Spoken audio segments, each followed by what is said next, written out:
Good boys and girls who are watching my channel right now, and today I'm back with another video. And I know it's like hours later, you know, stuff like shit like that, some shit like that. It's like, it's 10 o'clock right now, but we ain't gonna worry about that. But today I'm back with tonight I'm back with another reaction video. And tonight I'm gonna be reacting to what happened to MRBEAST's worst intros. Now this was made 5 months ago, but it don't matter. It was still 2023. So yeah, now let's get into it. And Madison, I saw your video. Good job, I guess. Take notes. As you know, MrBeast is one of the largest YouTubers in the world, but before he started giving people money and doing crazy stunts, he was most known for his worst intro series. However, almost all of these videos have disappeared from the MrBeast channel. What exactly happened? And is MrBeast trying to hide his past? Now, MrBeast would begin his YouTube career in 2012, and like many others at the time, started by creating gaming videos. However, he didn't find much success during these early years, but you can tell his spirit was still there, and he would try by creating mini series. None of them really achieved much success. Now, despite these earlier videos not being on par to his current videos and seemingly failing, MrBeast has left them up on the channel, and you can watch them to this day. So why is it the series that helped MrBeast first make his way into the limelight and put him on the path that he is today been removed from the MrBeast channel? Well, I think I need to give some context on what the internet was like back then and why this series just wouldn't fly on YouTube today. So back during the early 2010s, the landscape of YouTube and the internet as a whole was completely not him using the old intro music. Different, with some of the largest creators at the time being considered brand risks nowadays, with many engaging in edgy humor and risk-taking behavior. This would get to such an extreme that YouTube would eventually have to start cracking down, otherwise advertisers would have been forced to leave the platform completely. And so MrBeast obviously took some heavy inspiration from many of these creators such as PewDiePie and Leafy is Here. And in 2015, he would create his worst intro series, where he would basically showcase and criticize horrible YouTube intros that were usually made by kids, and he'd proceed to make a series of edgy jokes that would now result in MrBeast getting canceled. Had no idea what that kid was saying. Oh, phew, okay. For a second there, I thought that bleach I'd been drinking was starting to kick in, but no, apparently it wasn't the bleach. Apparently the kid's just retarded. Beast, you can't say the word retarded, your mom.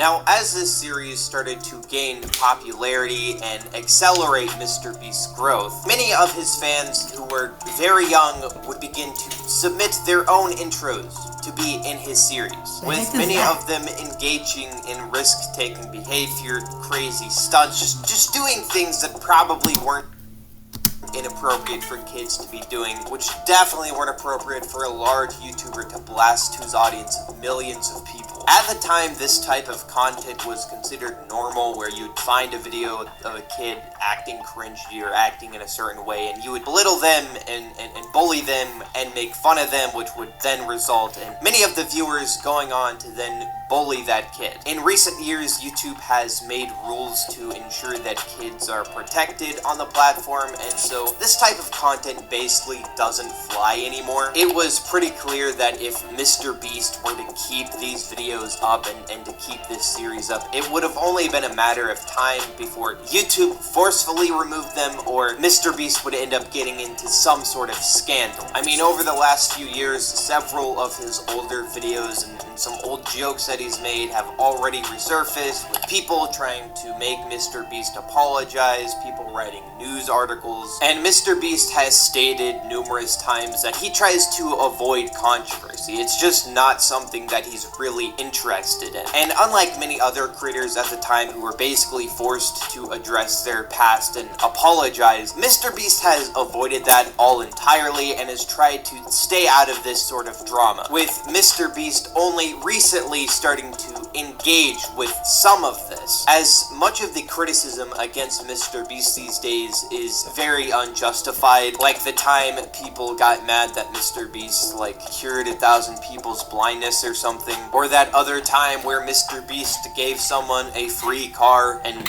people had a problem with that. And then the other time where Mr. Beast's best friend came out as trans and the entire internet was like demanding Mr. Beast to fire them. And so a few people have attempted to bring up Mr. Beast's old intro series to hold him accountable for it and ask him to address it. Some even claiming that the content within these videos would classify as something predatory or illegal. And while I will say that some of Mr. Beast's old intros videos that I've seen would definitely classify as unethical content and would probably be banned from YouTube today, I do think that that's a little bit extreme, and at the time, again, this type of stuff was just completely normalized, and it's pretty clear that Mr. Beast has realized the error of his ways and realized that some of his older videos probably weren't appropriate, and that's why he has removed them. Let me know what you guys think about this whole thing in the comments down below. Do you remember Mr. Beast's worst intro series? Do you miss the series? Do you think it's a good thing that he has removed these videos, or do you think the internet's become too sensitive? Anyway, if you guys have enjoyed this video, I'll be honest, the internet is way too sensitive. The internet way too sensitive. Y'all just need to chill out. But you know, if you need, like I said, you need to hear, like, comment, subscribe, post notifications, catch up video every day or every other day. This video's kind of coming late, but that's okay. And yeah, and make sure you like. And yeah, if you like this, just go ahead and subscribe. And you're too sensitive.